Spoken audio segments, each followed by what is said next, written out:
खंडणी मागितल्याच्या प्रकरणी सातपूर पोलिसांमध्ये तक्रार देणारा रवींद्र एरंडे याच्यावरच आता गुन्हा दाखल करण्यात आला।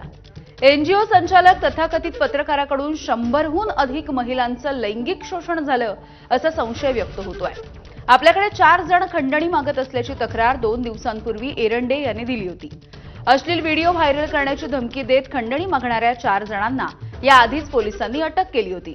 संशयित आरोपी रवींद्र एरंडे देखील पोलिसांच्या ताब्यात आहे। सातपूरमधील या घटनेमध्ये फिर्यादीच आरोपी निघाला, त्यामुळे खळबळ माजली आहे।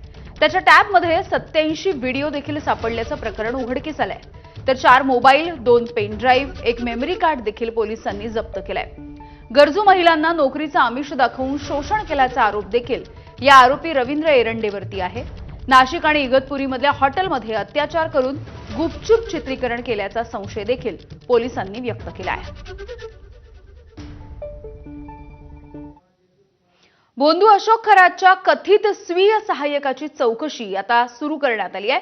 शिर्डी पोलिसांनी या चौकशीला सुरुवात केलेली आहे। मिरगावमधील रमेश हिंगे ही व्यक्ती या भोंदूचा पीए आहे अशी चर्चा गेल्या काही दिवसांपासून सुरू होती।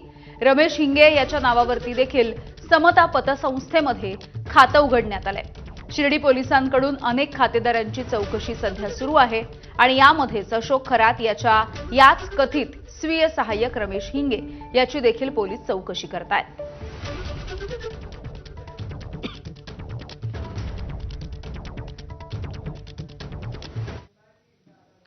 अशोक खरातच्या प्रकरणामध्ये समता जगदंबा पतसंस्था या सध्या चौकशीच्या फेऱ्यात आलेल्या आहेत। समता पतसंस्थेचे काका कोयटे यांचा खरातच्या सोबतचा एक व्हिडिओ सध्या व्हायरल होतोय।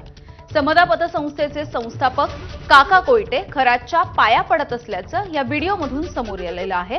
तर मी आजपर्यंत अशोक खरातला भेटलो नाही, काका कोयटे यांनी व्हायरल व्हिडिओवरती हे स्पष्टीकरण दिलंय।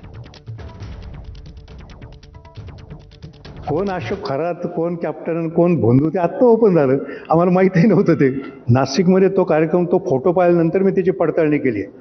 नाशिकमध्ये पतसंस्थांचा एक कार्यक्रम होता आमच्या फेडरेशनचा, त्याच्यात ते अशोक खरात आले असतील आणि मी आयोजकांना ज्यावेळेस विचारलं, आयोजकांनी सांगितलं की हे नवीन आपल्या पतसंस्था चळवळीमध्ये आलेले, त्यांचा सत्कार करायचा। ते स्टेजवर आले, त्यांचा सत्कार केला।